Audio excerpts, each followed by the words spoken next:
Oi, pessoal, estamos aqui para a aula 2, a nossa parte 2, e vamos falar em relação às teorias evolucionistas, agora sobre darwinismo, tá? Mas, antes de nós iniciarmos, já peço para você aí, dar um like, se inscrever no canal, se você ainda não fez, tem interesse, aperta o sininho para receber notificações é, das nossas publicações e vamos falar agora da parte 2 sobre darwinismo, considerando sobre as suas expedições e as suas leis que ele desenvolveu ao longo de suas viagens. Tá? Darwin era um grande viajante, então vamos abordar um pouco sobre ele após a nossa vinheta. Vamos primeiramente considerar as viagens ou as expedições de Darwin e o que ele desenvolveu aí com seus trabalhos importantes aí na área da pesquisa. Após a nossa vinheta, vamos então falar do darwinismo.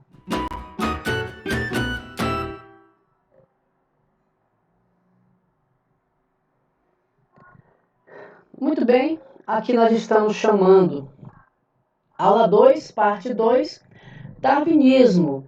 Primeiramente, a gente leva em consideração, turma, a sua bibliografia, né? Vamos falar um pouquinho da sua história, da sua importância, das suas áreas que ele se destacou. Aqui a ideia é trazer uma concepção da importância desses dois cientistas, tá? Então, vamos falar novamente aí um caso Lamarck versus Darwin, Lamarckismo ou Darwinismo, como muitos chamam também. Então, aí a referência, né, ele viveu nesse período de 1809 a 1882, tá? Lamarck, ele se destacou muito no campo do meio ambiente, ele foi um grande naturalista, né, apaixonado e observador da natureza, ao qual ele formulava as suas hipóteses, as suas ideias, e depois ele colocava isso, tentava aperfeiçoar essas ideias através de método de pesquisa e formulava as suas teorias, né? Lamarck, Charles Darwin, perdão, Darwin foi filho de um médico inglês, neto de Erasmus Darwin, né? Que o avô dele também foi um grande naturalista aí, defensor aí da natureza, das espécies. Darwin, ele se destacou muito em suas expedições, tá? Nas expedições científicas a bordo do navio Beagle, realizou observações muito importantes nas ilhas de Galápagos, no Oceano Pacífico, em 1835, aí no século XIX. Nesse sentido, ele estudou aí diversas espécies aquáticas, terrestres, né, aéreas, por exemplo, os pássaros.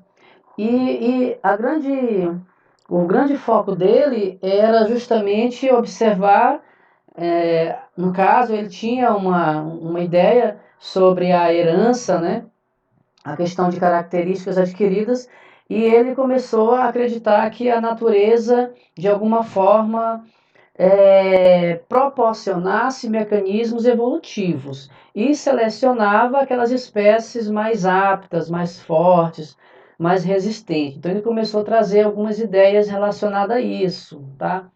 Ele publicou diversos trabalhos durante as suas expedições. Ele teve influência também de um cientista e geógrafo, Malthus, né? Que Malthus realizou trabalhos aí sobre limites de crescimento de populações humanas, chamando a atenção aí da questão do aumento da população, que não seria proporcional à quantidade de alimento. Darwin publicou artigos sobre tendência das espécies de formar variedades e perpetuação dessas espécies por meio da seleção natural.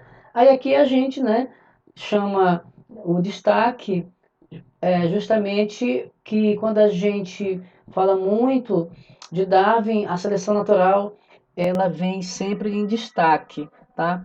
Agora é claro que Darwin ele não se limitou, né, somente a esse ramo aqui da seleção natural. Ele propôs ideia em relação à hereditariedade, mesmo ele também não tendo conhecimento de genética, mas ele tentou abordar como algumas outras ideias, como que se dava a passagem de característica. Por exemplo, ele formulou uma lei chamada de pangênese, que ele acreditava que dentro dos organismos existia pequenas cópias em pacotes, né, formando gêmeas de estruturas de características sexuais, por exemplo, os sêmenes que circulavam no sangue só migravam para os órgãos reprodutores durante a cópula.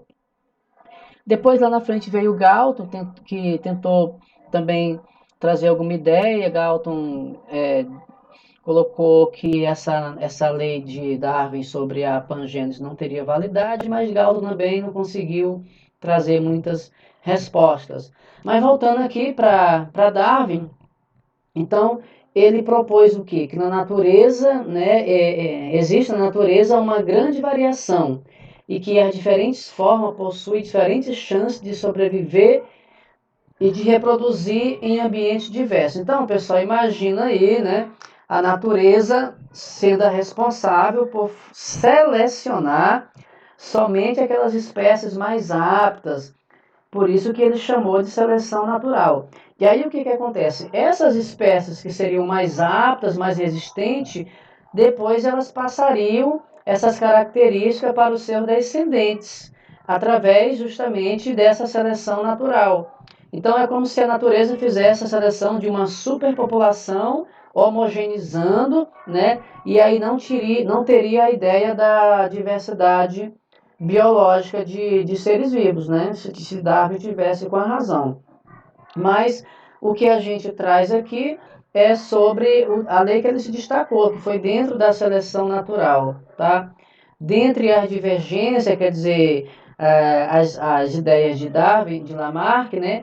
Lamarck acreditava que uma tendência inata e fatal de seres organizados para a perfeição, né? E para Darwin, a sobrevivência de espécies seria o mais forte, o mais apto. Ou seja, Lamarck trouxe muita ideia do movimento, do esforço e daquela espécie sem defeito, aquela espécie totalmente perfeita, ela iria passar essa característica para os seus descendentes, os seus filhos, e aquelas imperfeitas, aquelas que tinham defeito, por exemplo, algum tipo de defeito numa parte do seu membro, elas iriam desaparecer, iria ser exterminada, tá? Na concepção de Lamarck, era a perfeição. Se tivesse alguma espécie com defeito, ela não tinha condições de sobreviver e a espécie dela ia ser extinta. Já para Darwin, né, a característica era a natureza que era responsável de fazer essa especialização aí, essa seleção, beleza? Bom, então a seleção natural, ela tinha aí, né, uma concepção muito vazia, né, em relação ao ambiente, como se a natureza fizesse isso com os seres vivos, com a diversidade de seres vivos.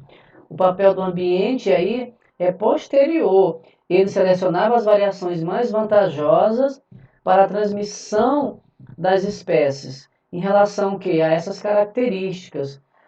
Então, começou-se a se aprofundar muito aí nessa parte da evolução, tá?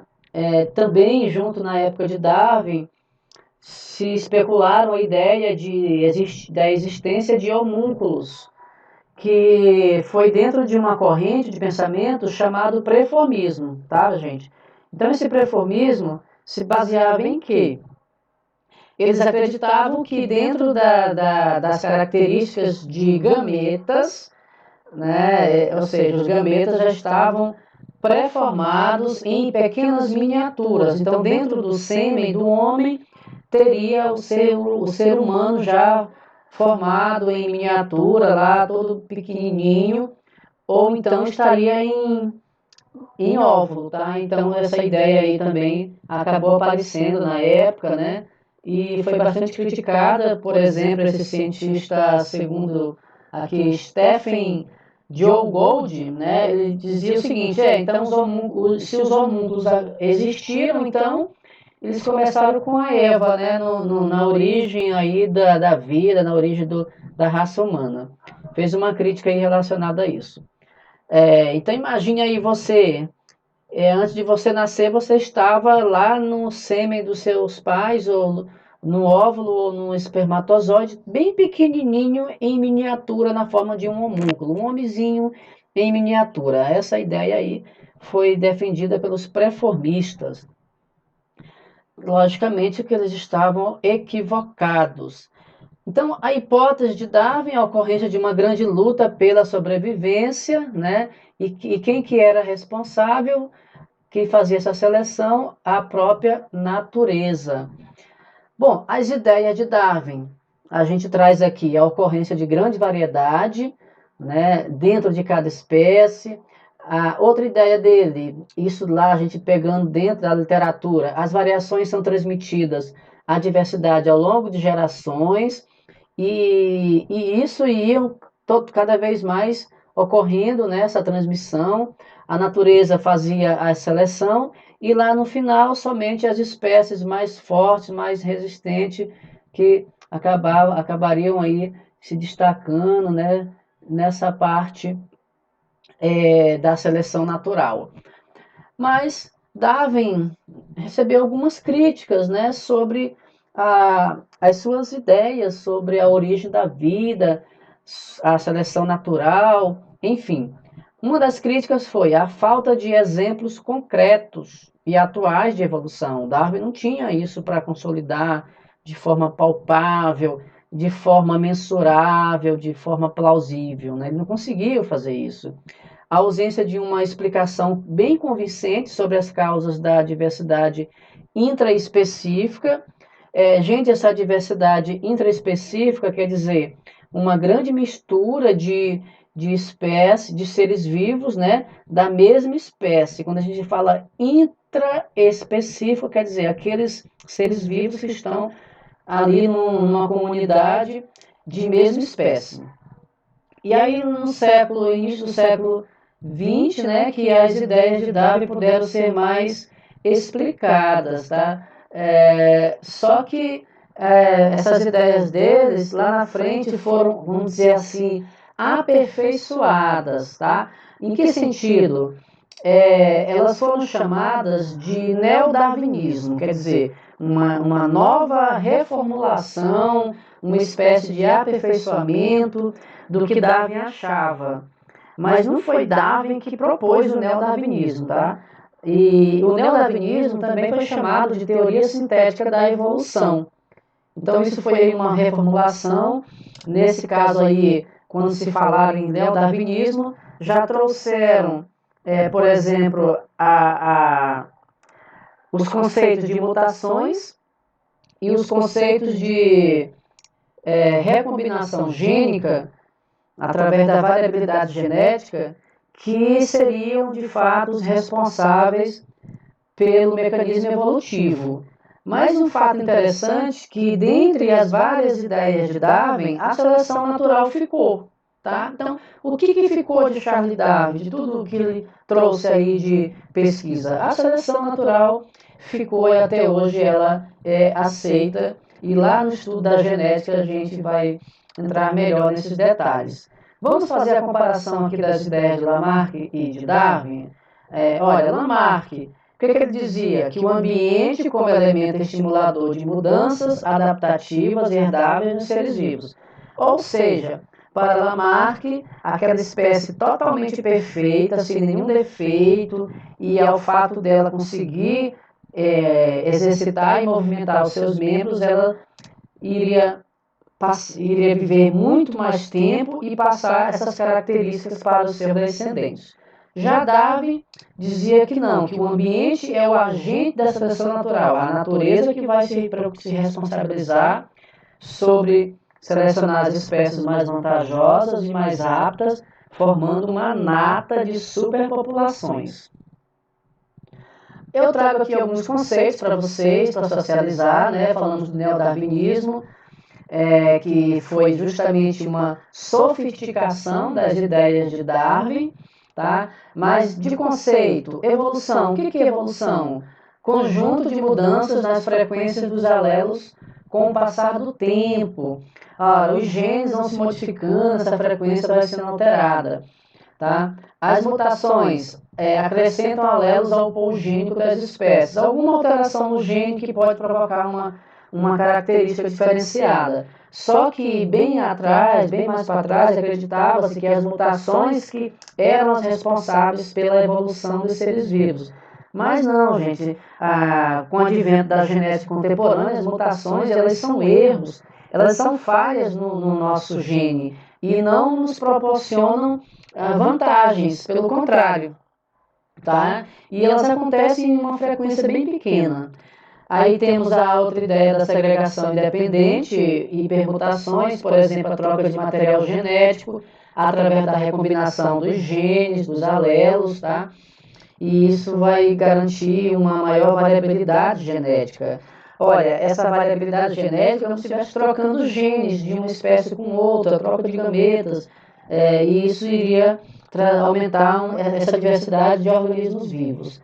A seleção natural, veja bem, a seleção natural ficou, né, das ideias de Darwin, tende a eliminar os indivíduos menos adaptados, diminuindo a variabilidade e direcionamento da evolução. Só que essa seleção natural, lá na genética, ela foi explicada bem melhor como é que seria, né, que a natureza poderia influenciar no comportamento de modificações externas do organismo vivo, mas não o fato de selecionar ele por completo e eliminar os mais fracos, tá? Bom, pessoal, vamos fazer as considerações finais, tá? A gente espera que vocês tenham, tá, se apropriado aí do material e voltando aqui na nossa aula, eu posso disponibilizar esse material por completo para vocês. Eu vou tentar colocar na descrição do canal ou depois enviar via link para as turmas, tá ok?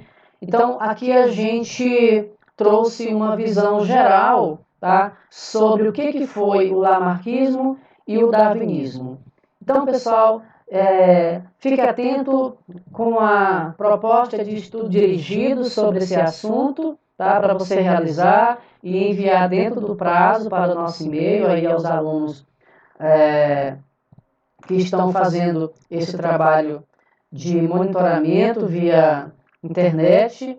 E aqui é uma ferramenta que a gente utiliza para nos aproximarmos. Eu espero que todos estejam bem, se dediquem, tá? E estarei à disposição para qualquer dúvida lá na plataforma. Então, gente, muito obrigado pela atenção de vocês e até as próximas aulas. Tchau, tchau!